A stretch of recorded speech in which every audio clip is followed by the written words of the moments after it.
Malayo ka ba sa mga bakery at gusto mo kumain ng pandesal pero wala ka namang oven? Tara, turuan kita gumawa ng pandesal at lulutuin lang natin ito sa kawali. Simplihan lang natin, pero masarap ang resulta. At dahil usong-uso nga ngayon ang malunggay pandesal, maglalagay na rin tayo ng malunggay. Mga 2 tangkay lang at dahon lang syempre ang kailangan natin. Hiwain ko lang ito ng medyo pino or tadtarin natin hanggang maging ganito siya. Tapos, itabi muna natin.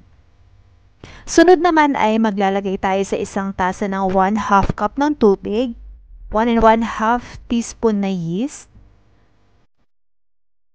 2 1/2 tablespoon ng brown sugar, 1 teaspoon ng salt at 1 teaspoon ng vanilla extract. Haluin natin hanggang matunaw ang yeast at asukal. Saka natin ilalagay ang 1/8 cup or kalahati ng 1/4 cup na oil or mantika. Haluin or antayin natin na medyo magbubble lang ito. Sa isang malukong nilalagyan ay maglalagay ako ng 1 1/2 cup ng hard flour or first class na harina at 1/2 cup ng third class, pero mamaya na natin ilalagay ang third class. Pero kung may all-purpose flour kayo, yun na lang gamitin mo. 2 cups ang gagamitin. Kung first class lang na harina ang available sa bahay, ay okay na yan. And then, ilagay na natin ang malunggay na tinadtad natin kanina. Haluin at butasan natin sa gitna. Saka natin ilalagay sa gitna ang mixture natin ng yeast yung hinalo natin kanina. So, bali, haluin lang natin.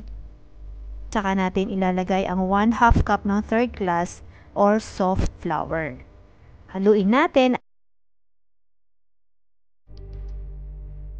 Mas maganda kung masahin ito ng kamay na malinis para makabuo tayo ng magandang dough. At maglalagay o magsasaboy lang tayo ng flour para di dumikit ang masa natin. Masahin natin ito ng mga 2 to 3 minutes. Tapos, paalasahin natin ito. So, bali maglalagay lang tayo dito ng oil para hindi malatin o mag-dry ang dough natin.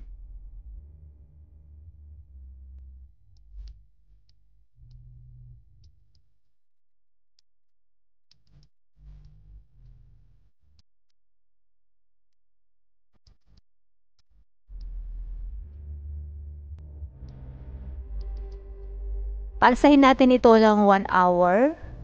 And after 1 hour, ito na ang ating dough. And then, ito na nga, umalsa na ang pandesal natin.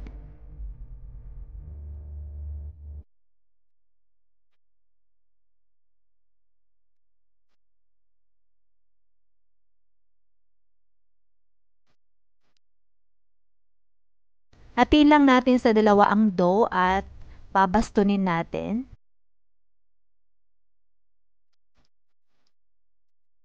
So, bali magbabaston na po tayo. So, bali ganito po ako magbasto ng pandesal. So, bali binabaston natin ito para pag pinutol natin ay pantay-pantay ang laki. Kaya mas maganda kung habang binabaston nyo po ito ay ina-adjust nyo na po ang laki ng baston nyo. And then,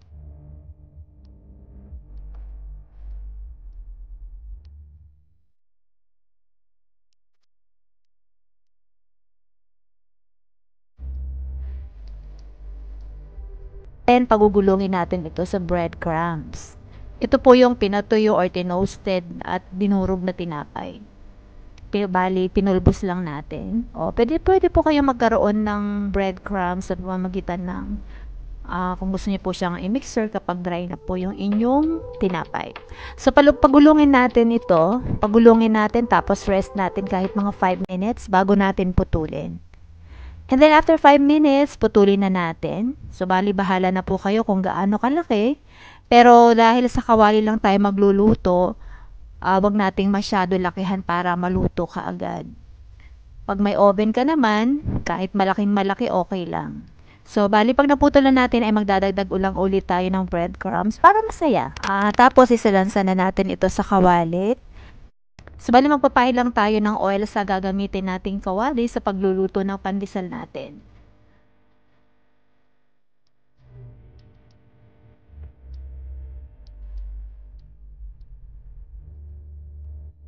Bali, dinirekta ko na sa kawali kasi kung ilalagay ko muna ito sa ibang lalagyan, baka mamatay ang dough natin. pag nilipat ko sa kawali. Bali, sayang lang. So, ayan, nasalansa na natin. Paalsahin uli natin ng mga isang oras pa hanggang sa lumaki pa ito. And then, after 1 hour, malaki na ang pandesal natin. Bali, lulutuin na natin ito. So, bali, lutuin natin ito sa kalan sa mahinang apoy lang. Takpan natin. Mas maganda din kung medyo galawin nyo din ang kawali nyo para pantay ang luto ng mga pandesal nyo. And then, pagluto na sa ilalim, baliktarin naman natin at same procedure pa rin hanggang sa maluto.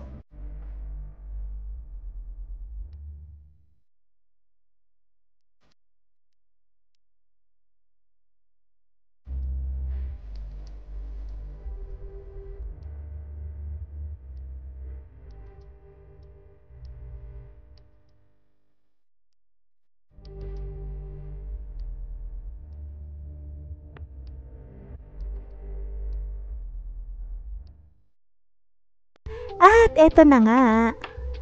Luto na ang mainit, malambot at masarap na pandesal.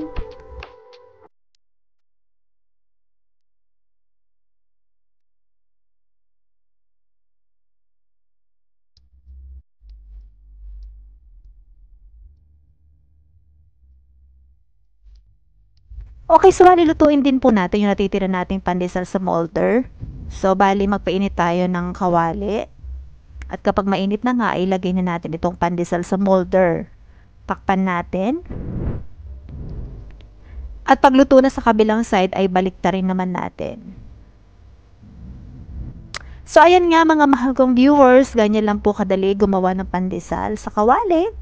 Bali, sana po nagustuhan nyo po recipe ko for today's video. So, mag-follow lang po kayo para ma-update po kayo sa mga bago at susunod pa nating upload. Thank you for watching!